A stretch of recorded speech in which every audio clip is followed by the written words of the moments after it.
Sir classes में आप सभी छात्र छात्राओं का एक बार फिर से स्वागत है। आज हम सभी लोग पढ़ने वाले हैं अमीनो एसिड्स।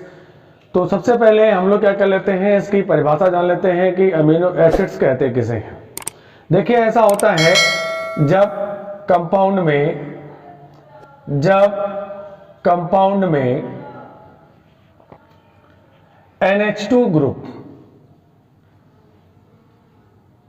तथा कार्बोक्सिलिक ग्रुप दोनों एक साथ उपस्थित होते हैं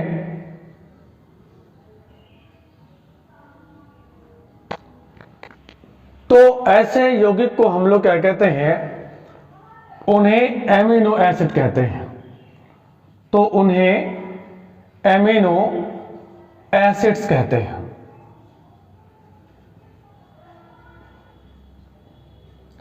इतनी सी बात आपको याद रखनी है, बहुत मामूली सी बात। मैंने बताया कि जब कार्बनिक यौगिक में एक NH2 ग्रुप और एक कार्बोक्सिलिक ग्रुप प्रेजेंट होता है तो ऐसे यौगिकों को हम लोग क्या कहते हैं, ऐसे यौगिकों को हम लोग एमिनो एसिड्स कहते हैं। एमिनो एसिड्स को हम क्लासिफाई करेंगे, यहां पर 3 या 4 प्रकार से करेंगे। सबसे पहले नंबर पे तो हम अभी और आपको बताना चाहेंगे कि एमिनो एसिड्स हैं क्या चीज। एमिनो एसिड्स, पहली चीज तो आपने देखा यहां पर कि एमिनो एसिड्स में एमिनो ग्रुप और कार्बोक्सिलिक ग्रुप दोनों एक साथ में उपस्थित होते हैं। ठीक है, एमिनो एसिड्स में क्या मैंने एक खास बात बताई कि जब एमिनो ग्रुप और जब कार्बोक्सिलिक ग्रुप दोनों एक साथ में उपस्थित होंगे तो ऐसे कंपाउंड्स को हम क्या कहेंगे, एमिनो एसिड्स कहेंगे। इसकी एक और डेफिनेशन हम लोग कर सकते हैं। एक और डेफिनेशन क्या है कि कार्बोक्सिलिक एसिड, देखिए यहां से मैं एक कार्बोक्सिलिक एसिड ले लेता हूं कि CH3CH2COOH, ये एक कार्बोक्सिलिक ग्रुप हो गया या कार्बोक्सिलिक कंपाउंड हो गया। कार्बोक्सिलिक कंपाउंड इसलिए क्योंकि इसके अंदर कार्बोक्सिलिक ग्रुप प्रेजेंट है। अब इसमें आप एक काम और कर सकते हैं कि इसका एल्किल ग्रुप आप देखिए यहां से ये, और इस एल्किल ग्रुप से हम क्या करें, एक H एटम रिमूव कर दें, यहां से एक H एटम रिमूव कर दें। और जब एक H एटम रिमूव कर देंगे तो ये बन जाएगा H2CH2 और COOH, और यहां पर हम क्या लगा दें, NH2 ग्रुप। कहने का मतलब यह है कि कार्बोक्सिलिक समूह या कार्बोक्सिलिक यौगिक का जो एल्किल ग्रुप है उसका एक हाइड्रोजन एटम एमिनो ग्रुप के द्वारा विस्थापित कर दिया जाए तो बनने वाला जो कंपाउंड है वो आपका एमिनो एसिड हो जाता है। जैसे एक और बात देखिए यहां पर कि अगर इसको मैं दूसरा एक एग्जांपल ले लेता हूं यहां से कि फिर से देख लीजिए, भूलना नहीं है, किसी भी कीमत पर नहीं भूलना है। क्या चीज है कि कार्बोक्सिलिक एसिड मैंने ले लिया यहां से एसिटिक एसिड। ये देखिए एसिटिक एसिड मैंने लिया यहां पर एसिटिक एसिड, और इसका एल्किल ग्रुप कौन सा है, ये वाला। इस एल्किल ग्रुप से क्या किया मैंने कि एक H एटम को यहां से रिमूव कर दिया, और एक H एटम रिमूव किया तो उसकी जगह पे मैं क्या लेकर के आ गया हूं, एमिनो ग्रुप लेकर के आ गया हूं, NH2 से। तो ये बन जाएगा NH2CH2 और COOH। तो जो ऐसी स्पीसीज आपको नजर आएंगी वो सारी स्पीसीज आपके क्या होंगी, एमिनो एसिड्स हो जाएंगे। ठीक, तो परिभाषा इसकी क्या कर सकते हैं कि कार्बोक्सिलिक समूह या कार्बोक्सिलिक यौगिक के एल्किल समूह से हाइड्रोजन को विस्थापित करके उसके स्थान पर एमिनो समूह जोड़ दिया जाए तो बनने वाला कंपाउंड क्या हो जाएगा, बनने वाला कंपाउंड आपका एमिनो एसिड हो जाएगा। अब बात करते हैं कि डेरिवेटिव्स के फॉर्म में इसको हम बोले तो कैसे डेरिवेटिव्स के फॉर्म में बोलेंगे इसको। ये हो गया आपका कार्बोक्सिलिक कंपाउंड।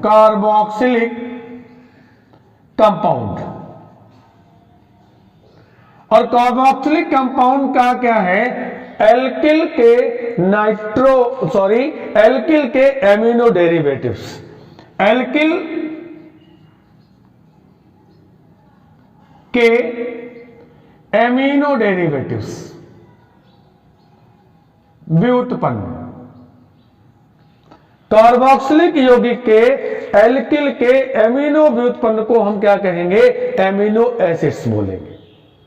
याद रख पाएंगे डेरिवेटिव्स से, ठीक है। डेरिवेटिव्स क्या होते हैं, डेरिवेटिव्स बिल्कुल वैसे होते हैं जैसे कि हम सभी लोग क्या हैं, अपने फादर्स के डेरिवेटिव्स हैं, अपने पेरेंट्स के डेरिवेटिव्स हैं, उनके माध्यम से हम यहां पे उपस्थित हैं। तो ऐसे ही कार्बोक्सिलिक एसिड के माध्यम से ही एमिनो एसिड का निर्माण हुआ है, जिसमें क्या किया है कि एल्किल समूह से आपने एक H परमाणु को विस्थापित किया है और उसके स्थान पर क्या लेकर के आ गए हैं, एमिनो समूह लेकर के आ गए हैं।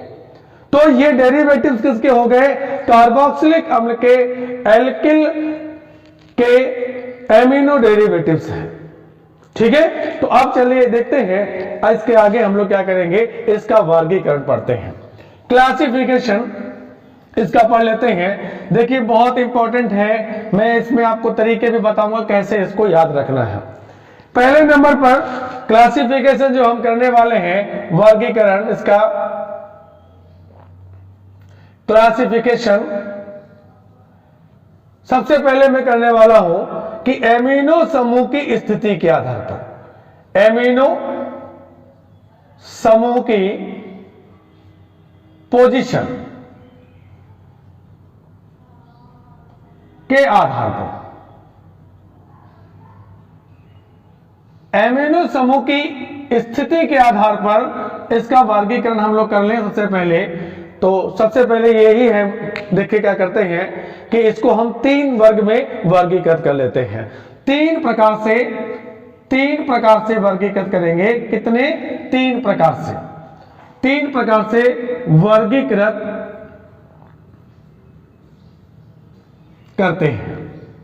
कौन कौन से 3 प्रकार हैं? सबसे पहला मैं आपको दिखाता हूं कि alpha amino acid, alpha amino acid,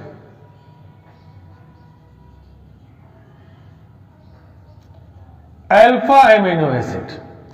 alpha amino acid में क्या करेंगे, आपको मैंने एक चीज बताई है कि अगर कार्बोक्सिलिक ग्रुप है, देखिए ये मैंने एक सबसे पहले कार्बोक्सिलिक ग्रुप लिख लिया यहां पर।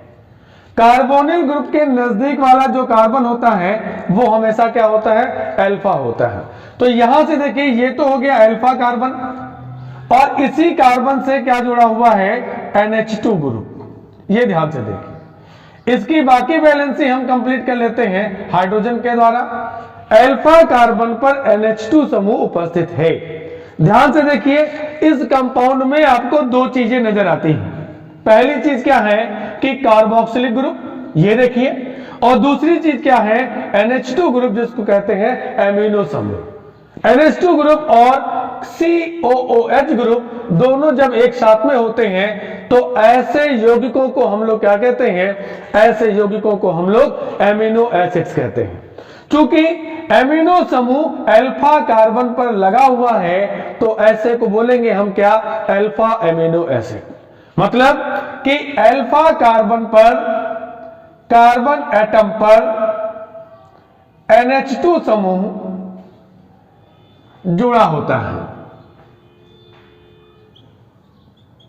जुड़ा होता है,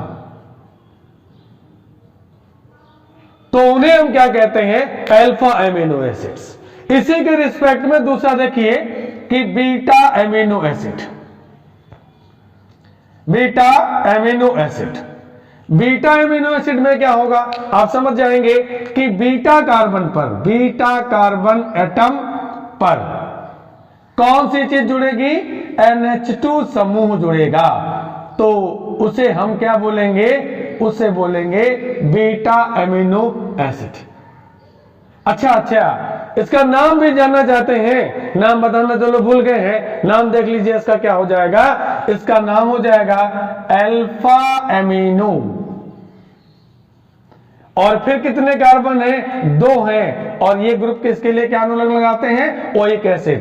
तो alpha amino ethanoic acid, alpha amino ethanoic acid, ये तो बात इसकी हो जाती है। इसके बाद में जो बीटा एमिनो एसिड है, मैंने लिख भी दिया यहां पर, बीटा कार्बन एटम पर NH2 समूह जुड़ा हुआ होता है, तो उसको हम क्या कहते हैं? बीटा एमिनो एसिड कहते हैं। बेटा ध्यान से देखो, आराम से समझिए इसको।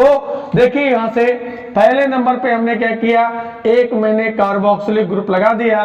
पहला कार्बन क्या हो जाएगा? अल्फा हो जाएगा। दूसरा कार्बन क्या हो जाएगा? बीटा हो जाएगा। इसका मतलब जुड़ने वाला जो NH2 समूह है वो कहां पर जुड़ा हुआ होगा? वो बीटा पोजीशन पर जुड़ा हुआ होगा। तो आप यहां से NH2 ग्रुप लगा लीजिए ऐसे, और इन कार्बन की वैलेंसी को हाइड्रोजन से कंप्लीट कर दीजिए। ये हो गया H2, ये हो गया H2। तो आपका यहां देख रहे हैं कि ये बन गया बीटा एमिनो एसिड। ठीक है, क्या बन गया? Beta amino acid. चलिए इसका नाम देख लेते हैं, क्या नाम हो जाएगा? बीटा एमिनो 1 2 3, तो क्या हो गया? प्रोपेनोइक एसिड, प्रोपेनोइक एसिड हो जाता है। कोई दिक्कत? यहां तक कि कोई दिक्कत नहीं है। वेरी गुड, समझने का प्रयास करिए। फिर देखते हैं गामा एमिनो एसिड। आप समझ गए होंगे आप लोग क्या है गामा एमिनो एसिड? जब गामा एमिनो एसिड, यहां पे क्या हो जाएगा? गामा कार्बन एटम पर NH2 समूह जुड़ा होता है, NH2 समूह जुड़ा होता है, तो उसको हम क्या बोलते हैं? गामा एमिनो एसिड बोलते हैं। जैसे सबसे पहले वही तरीका इस्तेमाल कर लीजिए। सबसे पहले तो कार्बोक्सिलिक ग्रुप लिख लीजिए। इसके पड़ोस वाला कार्बन क्या हो जाएगा? अल्फा। उसके पड़ोस वाला क्या हो जाएगा? बीटा। और उसके पड़ोस वाला क्या हो जाएगा? गामा हो जाएगा। ठीक है, ठीक। तो अब यहां से इस पर क्या जोड़ना है हमको? एमिनो समूह। वेरी गुड, यहां से H2, यहां से H2 कर लेंगे, ये भी H2 कर लेंगे। नाम क्या हो जाएगा? गामा एमिनो, और 1 2 3 4 क्या हो जाएगा? Butanoic acid. आ गई बात समझ में? क्या करना है? एमिनो समूह की पोजीशन को देखना है। अगर एमिनो समूह की पोजीशन देखते हैं, और अगर आपको मिलता है कि अल्फा कार्बन एटम पर क्या चीज जुड़ा हुआ है? NH2 group. अगर आप देखते हैं कि बीटा कार्बन पर क्या जुड़ा हुआ है? NH2 group. फिर आप देखते हो कि इस पर क्या जुड़ा हुआ है? NH2 ग्रुप जुड़ा हुआ है। तो यहीं से आप इसको कंफर्म कर लीजिए कि इसको बोलेंगे अल्फा एमिनो एसिड, इसको बोलेंगे बीटा एमिनो एसिड, इसको बोलेंगे गामा एमिनो एसिड। शर्त क्या है कि इस ग्रुप के साथ में कौन सा ग्रुप होना चाहिए? ये कार्बोक्सिलिक ग्रुप भी होना चाहिए, COOH ग्रुप।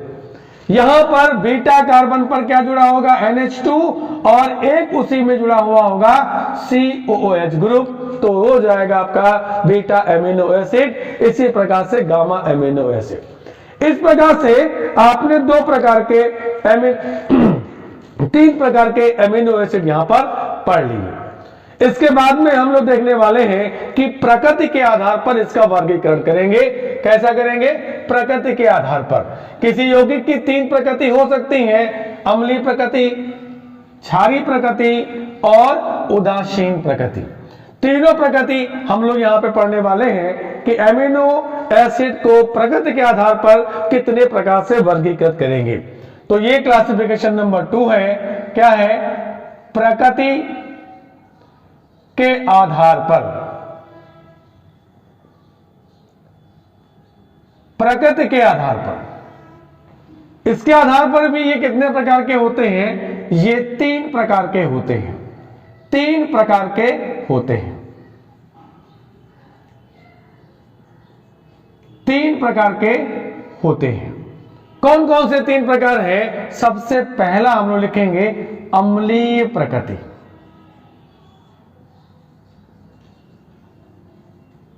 अम्लीय प्रकृति 2 बार लिख गया है। अम्लीय एमिनो एसिड लिख लीजिए, एमिनो एसिड। ये यहां से आपको बताते चले कि देखिए जो आपने अभी सबसे पहले लिखा था कि CH2COOH और ये NH2 ग्रुप, तभी आपने इसको कहा कि ये एमिनो एसिड है। ठीक है, तो यहां पर देखिए नाइट्रोजन के पास में लोन पेयर होता है, तो इसकी प्रकृति कैसी होती है? लुईस के अनुसार कैसी होती है? ये क्षारीय प्रकृति का होता है। कार्बोक्सिलिक ग्रुप ये कैसा होता है? अम्लीय प्रकृति का होता है। अम्लीय प्रकृति का मतलब जो एमिनो एसिड्स हैं उनके अंदर अम्लीय लक्षण और क्षारीय लक्षण दोनों होते हैं। जब ऐसा हो जाए कि इसके रिस्पेक्ट में, मतलब NH2 समूह के रिस्पेक्ट में कार्बोक्सिलिक समूह की संख्या अगर ज्यादा हो जाए तो ऐसे को बोलते हैं हम लोग हैं अम्लीय अमीनो अम्ल बोलते हैं। तो देखिए सबसे पहले यहां से लिख लेते हैं कि जब एमिनो एसिड के एक अणु में NH2 समूह की अपेक्षा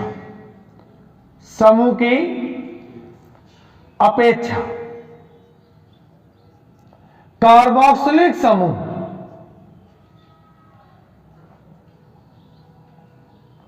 की संख्या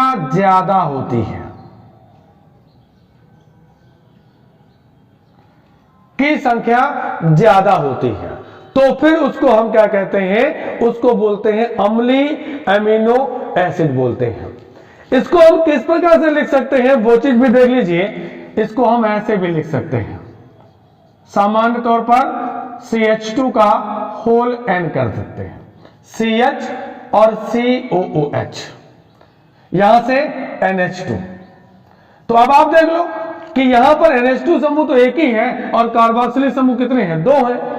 ये देखिए एक और ये देखिए दूसरा, और ये तो एक ही है, तो इसकी तुलना में कार्बोक्सिलिक समूहों की संख्या ज्यादा है, और कार्बोक्सिलिक समूहों की संख्या ज्यादा है तो इसकी प्रकृति कैसी हो गई? जाकर के अम्लीय हो गई। यहां से मैं एक एग्जांपल ले लूं कि ग्लूटामिक एसिड, अगर N बराबर मैं यहां पे कर दूं 2, तो यहां पे देखिए क्या निकल के आ जाएगा? ये CH2 का होल ट्वाइस CH NH2 और ये COOH, क्या बोलेंगे इसको? Glutamic acid. याद रखना है ग्लूटामिक एसिड, ग्लूटामिक अम्ल। है आसान, बहुत आसान है। इसके बाद में देखिए मैं एक और एग्जांपल ले लेता हूं, एस्पार्टिक एसिड।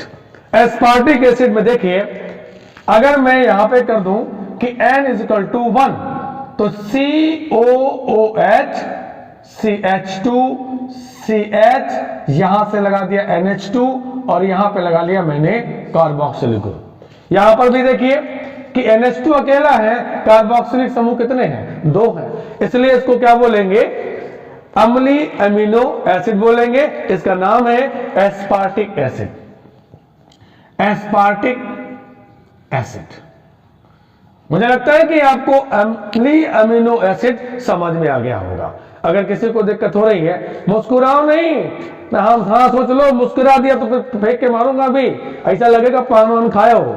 ठीक है, शांति से पढ़िए और आराम से समझ लीजिए इसको। क्या हो गया?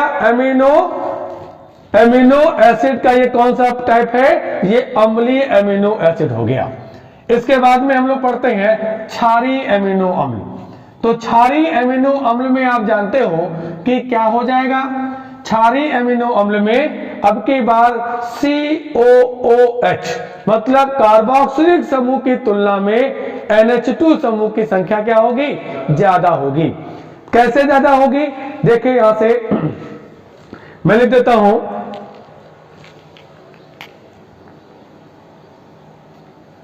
क्षारीय एमिनो एसिड जब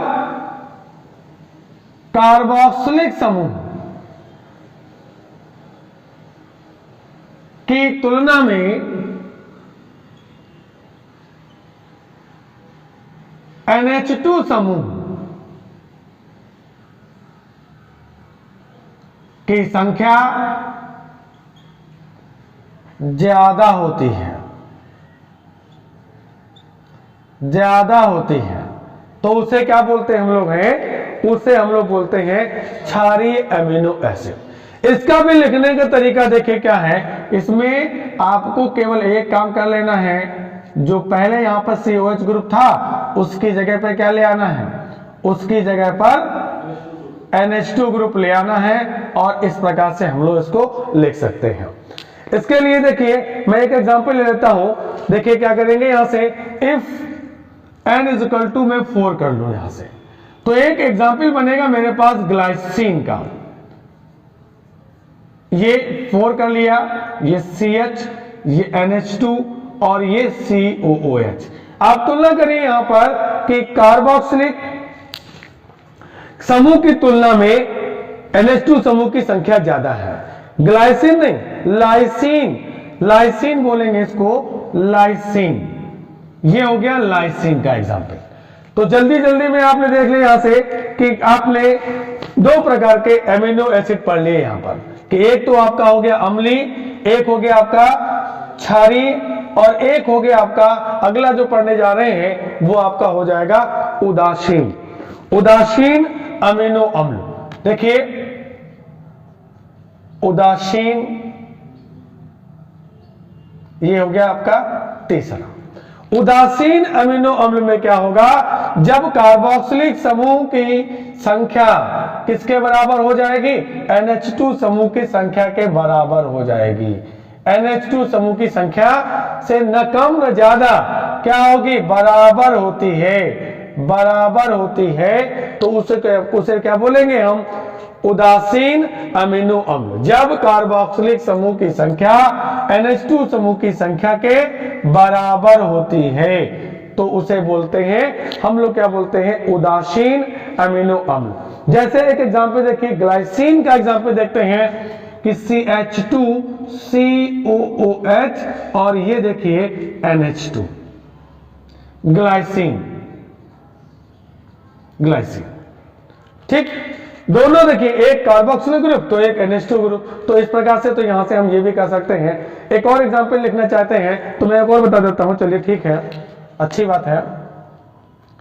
CH COOH NH2 और ये CH3, इसको बोलते हैं एलानीन।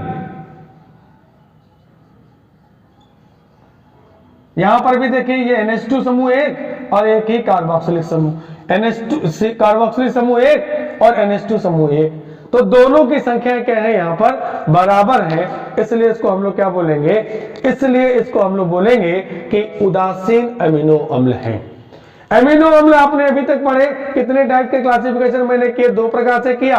पहला टाइप मैंने किया था कि अमीनो समूह की स्थिति के आधार पर, तो 3 प्रकार से मैंने वहां पे बता दिए, अल्फा, बीटा और गामा। पोजीशन आप सबको क्लियर है। और अगला मैंने आपको बता दिया कि अम्लीय, ये प्रकृति के आधार पर, यहां पर भी मैंने आपको 3 प्रकार के बता दिए। एक हो गया जाकर के आपका अम्लीय प्रकृति का, दूसरा हो गया आपका क्षारीय प्रकृति का, और तीसरा हो गया आपका उदासीन प्रकृति का। अगला जो क्लासिफिकेशन है वो हम कार्य के आधार पर करेंगे। मोस्ट इंपॉर्टेंट है, ये आपको इसमें याद करने का भी तरीका मैं बताऊंगा, आप भूलोगे नहीं। देखिए सबसे पहले क्या है? कार्य के आधार पर वर्गीकरण। कार्य के आधार पर वर्गीकरण कैसे करेंगे? तीसरा टाइप है ये, कार्य के आधार पर। ये 2 प्रकार के होते हैं। कार्य के आधार पर ये 2 प्रकार के होते हैं। कौन कौन से होते हैं देख लीजिए। दो प्रकार के होते हैं।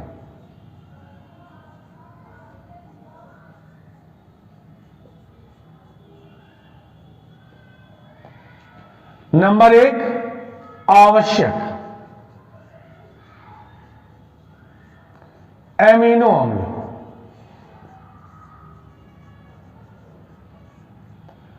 तो पहली चीज तो ये है, मैं यहां पे पॉइंट्स बता देता हूं कि पहली चीज ये है कि शरीर में, या मानव शरीर लिख सकते हैं, शरीर में इसका संश्लेषण नहीं होता है।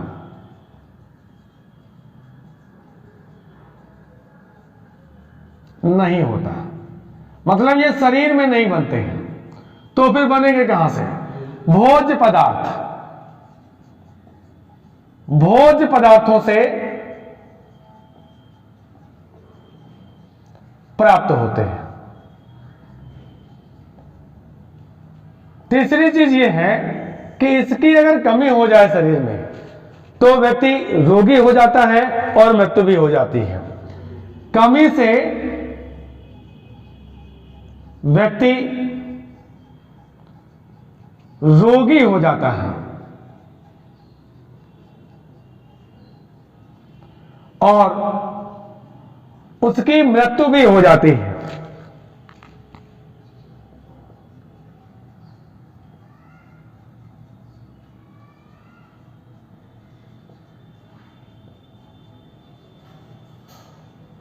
उसकी मृत्यु भी हो जाती है। ठीक, तो अब ये बात आती है कि शरीर में संश्लेषण नहीं होता है, भोज्य पदार्थों से ये प्राप्त हो जाते हैं, कमी से क्या हो जाता है कि ये रोगी हो जाते हैं या इनकी मृत्यु भी हो जाती है। देखिए आवश्यक कौन कौन से हैं, उसके लिए मैं आपको टिप बता देता हूं कि कैसे इनको हम लोग याद करेंगे। मैं यहां से लिख देता हूं कि टीवी, टीवी, मिल पात। हाँ, यहां पे इनकी संख्या कितनी होती है? इनकी संख्या जो होती है 10 होती है। इनकी संख्या 10 होती है और 10 के नाम हमको याद करने हैं। तो कैसे याद करेंगे हम लोग? टीवी, मिल पात। इसके मायने बता देता हूं, ट्रिप्टोफेन, टी का मतलब होता है ट्रिप्टोफेन, वी का मतलब होता है वैलिन, एम का मतलब होता है मेथियोनीन। हाँ याद करिए, ट्रिप्टोफेन, फिर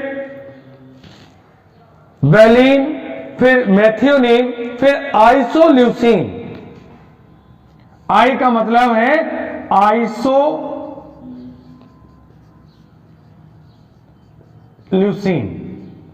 और आइसोल्यूसिन के बाद में क्या आता है? लाइसिन।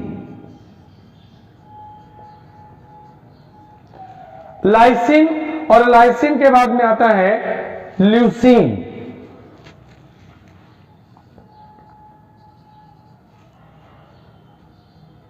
हाँ देखिए, टीवी मिल पाथ, क्या?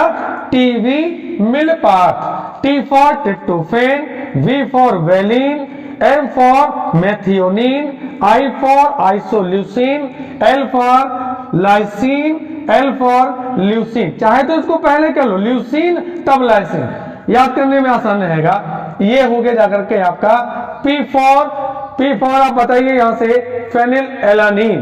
क्या चीज? Phenyl alanine. ए फॉर हाँ बिल्कुल, आप पहले याद कर लीजिए। उसके बाद में क्या करेंगे? आर्जिनोन,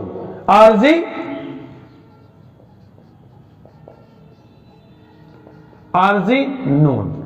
टी और टी फॉर होता है थ्रियोनीन और एच फॉर होता है हिस्टिडीन, थ्रियोनीन।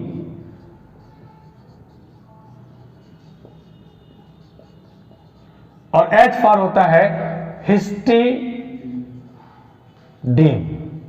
इस प्रकार से आप 10 नाम याद कर ले जाएंगे। कौन कौन से नाम है आपके? यहां से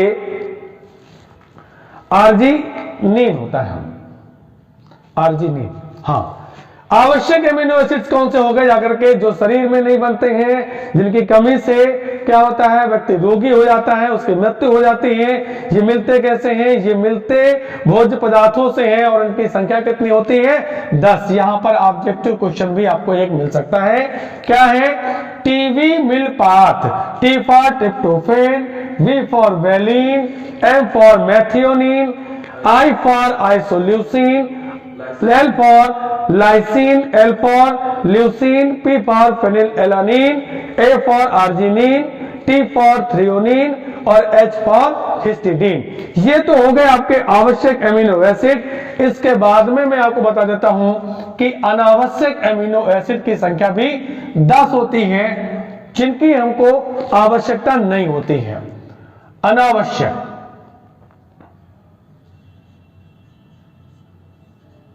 अनावश्यक एमिनो एसिड, व्हाइट लगाओ। अनावश्यक एमिनो एसिड, अनावश्यक एमिनो एसिड की संख्या भी कितनी होती है? 10। और ये अगर शरीर में ना हो, अगर शरीर में नहीं है, तो भी शरीर को कोई प्रभाव ऐसा खास पड़ने वाला नहीं है। और सबसे खास बात यह है कि ये शरीर में बन भी सकते हैं। तो इनके नाम कैसे याद करेंगे? उसके लिए है गैस, गैप, गैट और सी। ये तरीका मैंने निकाला है यहां पर याद करने के लिए। तो सबसे पहले हम लोग क्या करेंगे कि सबसे पहले याद ये करना है कि गैस, गैप, गैट और सी। सबसे पहले मैं तीनों जी के नाम लिख लेता हूं। जो तीनों जी हैं, तीनों जी के नाम क्या है? एक तो ग्लूटामिक एसिड, क्या? ग्लूटामिक अम्ल, एक ग्लूटामिक एसिड हो गया। दूसरा ग्लूटामीन, दूसरा क्या? ग्लूटामीन। इसका नाम लिख लीजिए ग्लूटामीन। और तीसरा है, इसको बोलते हैं ग्लाइसिन। क्या बोलेंगे? ग्लाइसिन। मार्कर कुछ बढ़िया नहीं चल रहे हैं भाई। ग्लाइसिन, ये तो पहले नंबर पे आपने यहां पे क्या देख लिया? गैस, गैप, गैट और C. G for glutamic acid, G for glutamine और जी फॉर ग्लाइसिन। इसके बाद में हम लोग करते हैं जो कि 3 हमारे पास में ए है। तो इस वाले ए को, इस वाले ए को, इनको हम लोग सबसे पहले याद करेंगे। पहले जी को याद करेंगे, फिर ए को याद करेंगे। ए का नाम है यहां से एलानीन, एला। एक का तो नाम मैंने बता दिया, बाकी के नाम भी मैंने आपको पहले बताए थे। आपको चाहे याद हो नहीं याद है? एस्पार्टिक एसिड, क्या? वेरी गुड, एस्पार्टिक एसिड या एस्पार्टिक अम्ल। और अगर मैंने 2 आपको बता दिया तो तीसरा भी मैंने बताया था आपको, वो क्या था? एस्परजीन। Very good, asparagine.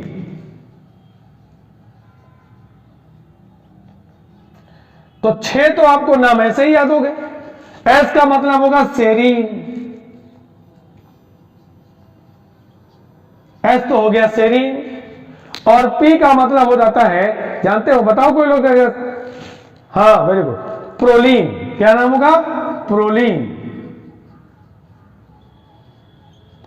और सी का मतलब होगा सिस्टीन। 16 नहीं बोलते, 16, 16। तो यहां पे कर लो सिस्टीन। और एक बचा है मात्र, देखिए इसका भी नाम आपको आसानी से याद करा देता हूं मैं। क्या हो जाता है? टायरोसिन। क्या नाम हो जाएगा? टायरोसिन।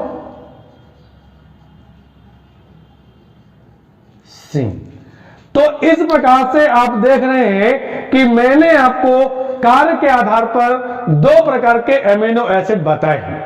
कार्य के आधार पर 2 प्रकार के एमिनो एसिड कौन से हैं? एक तो मैंने आवश्यक बताया, आवश्यक के लिए मैंने क्या बताया?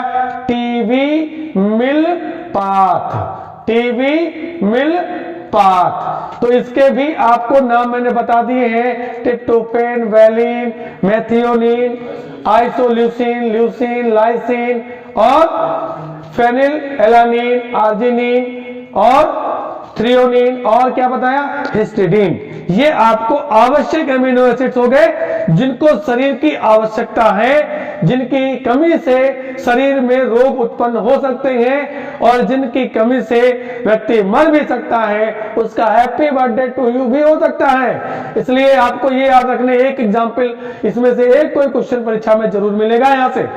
टीवी मिल पाथ, ये आवश्यक एमिनो एसिड्स हो गए, और जो अनावश्यक हैं, जिनको हमारे शरीर को आवश्यकता नहीं है, वो कौन से हैं, गैप, गैस, गैप, गैट और सी। एक बार और देख लीजिए, गैस, गैप, गैट और सी। याद करने का बड़ा आसान तरीका है, पहले नंबर पर जी वाले याद करेंगे, G for glutamic acid, G for glutamine, G for glycine. फिर 3 आते हैं ट्रिपल ए, तो ए का मतलब हो गया जाकर के एलानिन, ए का मतलब हो गया एस्पार्टिक एसिड, ए का मतलब हो गया एस्परजीन, ये भी हो गया एस मतलब सेरनी, सेरनी मतलब सेरीन, हो गया सेरीन। और फिर पी का मतलब प्रोलीन, टी का मतलब टायरोसिन, टायरोसिन और सी का मतलब सिस्टीन। इसी प्रकार से आप सब लोगों को मैंने एमिनो एसिड्स क्या होते हैं और इसको 3 प्रकार से वर्गीकृत करके आपको बताया। पहला, एमिनो ग्रुप की स्थिति के आधार पर, दूसरा एमिनो कंपाउंड्स में उनकी प्रकृति के आधार पर, अम्लीय, क्षारीय और उदासीन, और तीसरा मैंने बताया कार्य के आधार पर 2 प्रकार के आवश्यक और अनावश्यक। इसी प्रकार से आप हमारे चैनल पर कंटिन्यू बने रहें। आप लोगों का सहयोग हमारे उत्साह को बढ़ाता है। आप लोग मेहनत करते हैं, नंबर आप लोगों को अच्छे मिलेंगे और उससे हमें एक बहुत अच्छी चीज मिलेगी कि हमारा उत्साह बढ़ता जाएगा। तो मैं और अच्छी वीडियो बनाने का प्रयास करूंगा। Thanks for watching.